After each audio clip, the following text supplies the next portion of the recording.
PKR president denies existence of two camps in PKR. Police bust a drug syndicate, seized 300 kilograms of shabu.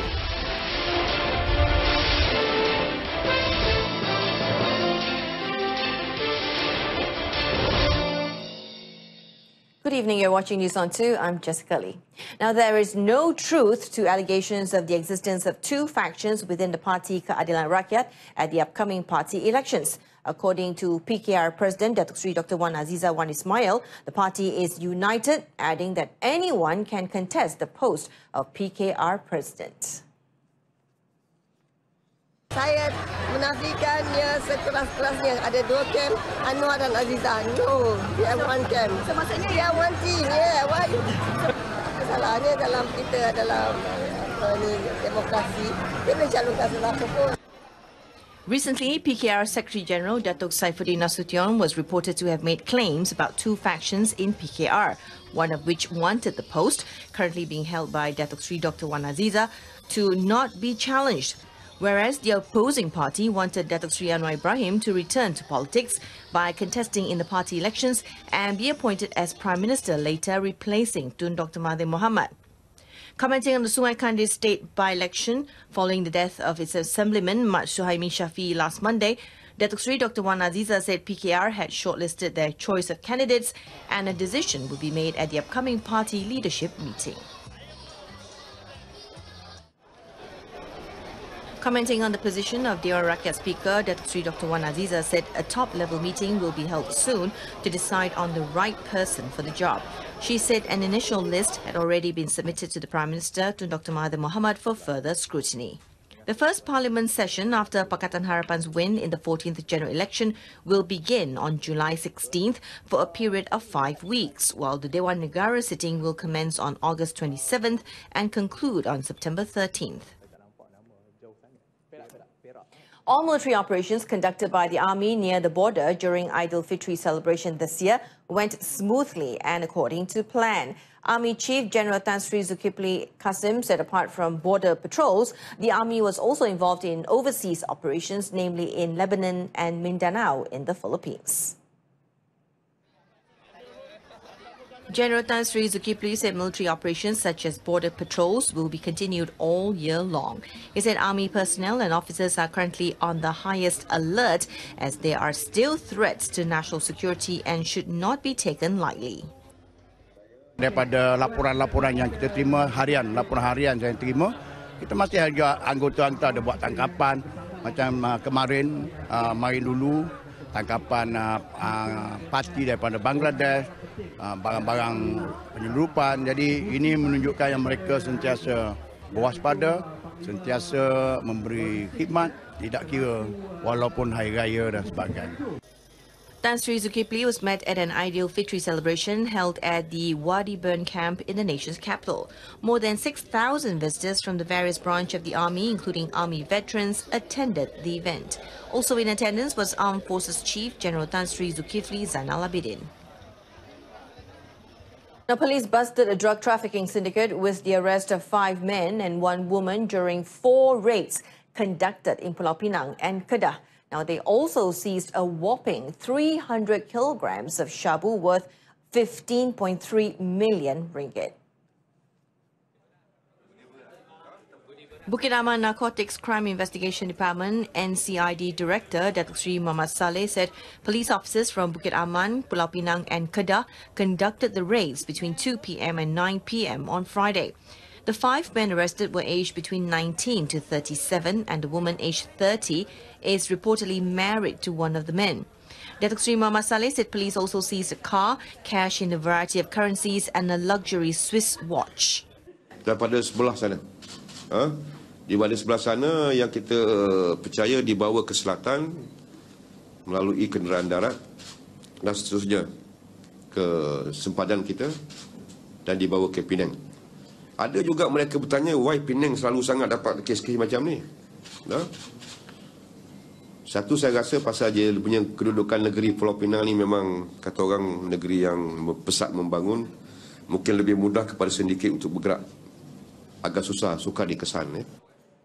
All suspects are being remanded under Section 117 of the Penal Code, and further investigations will be done under Section 39B and Section 15 1A of the Dangerous Drugs Act 1952.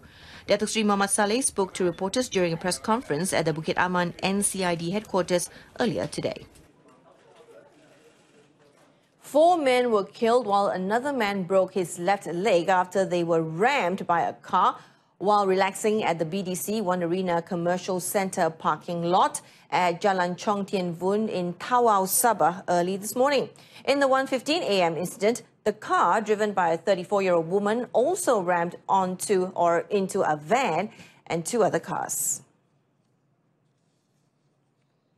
Tawau District Police Chief ACP Fadil Marsus, in a statement released, said initial investigations revealed the incident was due to the negligence of the woman, who was believed to be under the influence of alcohol while driving and failed to control her car. The incident occurred when the woman was driving to Jalan Tiku from Tawau town but lost control of the car when reaching Jalan Chong Tien Vun after the Kubota roundabout and skidded into the opposite direction, ramming into the 3 vehicles and several people relaxing there and injuring herself. The 4 victims killed were identified as Hugh Nyok Wei, 30, Clarence Wong Vun Kit, 21, Dixon Lim Kian Shing, 16, and Chong Wei Chan, 21, while the injured victim is Chin Guan Seong, 21. The Tawau District Police Chief further added that the remains of the victims killed and the 2 injured were sent to the Tawau Hospital for post-mortem and treatment, respectively. Now, the police have issued a warning that action will be taken against those reported to be spreading fake news about the Kemaman Bitumen Company KBC oil refinery fire. According to Kemaman Assistant Police Chief DSP Muhammad Haki Hasbullah, those found to be spreading the fake news verbally or through print will face action under Section 4, Subsection 1 of the Anti-Fake News Act 2018. DSP Muhammad Haki explained that the recent false news that 6 people were burnt in the fire had caused distress among the local residents.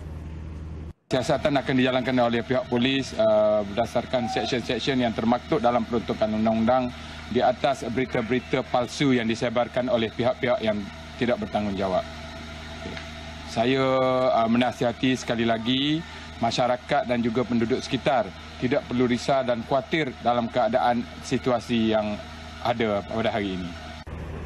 Meanwhile, KBC's Chief Executive Officer Sanjay Grover also expressed his disappointment with those who are spreading fake news that has affected the image of the company. Police in Yan Kedah have confirmed receiving a report from a family claiming that the body of a man found at the Puteri Mandi waterfalls last Friday was their son. However, Yan District Police Chief DSP Shahnaz Akhtar said the identity of the body can only be determined after the post-mortem conducted by the Sultanah Bahia Hospital in Alor tomorrow. DSP Shana said the identification process and the post-mortem, which was scheduled to take place today, was postponed due to unavoidable circumstances. He said a team from the Yan District Police visited the location where the body was found for further investigations. The body of the victim was found floating in the Puteri Mandi waterfalls 2 days ago. Police are still trying to determine if the cause of death was due to drowning or whether any criminal element was involved. 11 individuals aged between 21 and 33 were arrested for involvement in illegal gambling and cockfighting activities in 2 separate raids conducted in Limbang, Sarawak yesterday. According to Limbang District Police Chief Superintendent Muhammad Bukhari Safai, the first raid at 2:59 p.m. was conducted at a den in Hujung Jalan Kampung Makassing, while the suspects were busy conducting their activities. Among the items seized from the raid include a weighing scale, a board displaying betting values, 2 live cockerels and 2 dead cockerels. In the other raid at 3:10 p.m., 6 men were arrested in the open area of Sepangga Medamit Road, Limbang, for engaging in similar activities. Gambling and betting equipment were also confiscated during the raid. Both cases are being investigated under Section 3, Subsection 1 of the Prevention of Cruelty to Animals Ordinance 1962. Coming up, many taxis and e-hailing drivers yet to register for SOCSO protection. 41 Hajj group personnel, including 16 media representatives, have safely arrived at Medina, Saudi Arabia at 4:30 a.m. local time. They landed at the Raja Abdul Aziz Airport in Jeddah earlier after departing from KLIA at 2:45 p.m. yesterday on Malaysia Airlines. The group, consisting of 62 welfare workers, 63 medical personnel and 16 media officers, arrived at 7:45 p.m. in Jeddah and were then given a short briefing by Hajj Consul in Jeddah, Muhammad Saimi Morsom, before departing to Medina by bus. The media officers are expected to be in Medina for 12 days before heading to Mecca. Meanwhile, the first flight of Malaysian pilgrims is scheduled to take off on July 14th, while the last flight is on August 15th. They are expected to return between August 29th and September 25th. At least 5,000 taxis and e-hailing drivers nationwide have registered for Social Security Organisation or SOCSO protection. Nonetheless, Human Resources Minister M. Kulasegaran said the number was unsatisfactory given that there are 90,000 drivers in the country. Kulasegaran said it is really important for them to have SOCSO protection in the event of being involved in an accident during the course of their work. Sektor ini selalunya yang the most risiko yang sangat tinggi kerana mereka selalu berada di atas jalan raya, maka mereka perlu safety net ini yang diberi oleh SOCSO. Jadi saya pohonlah, I ask every taxi driver, it's very little, not even 150 ringgit a year. Tapi coverage dia, you don't think for yourself alone, it's for your wife, or your husband, or your children. Kulasegaran was speaking to the media after launching the People's Service Counter at the Buntong Market in Ipoh, Perak today. Education Minister Dr. Mazli Malik says the Education Ministry will ensure that there will be no more abandoned school projects, adding that the conditions of dilapidated schools nationwide will also be improved in the next 5 years. Dr. Mazli said his ministry will also take stern action against contractors who fail to complete their work on time.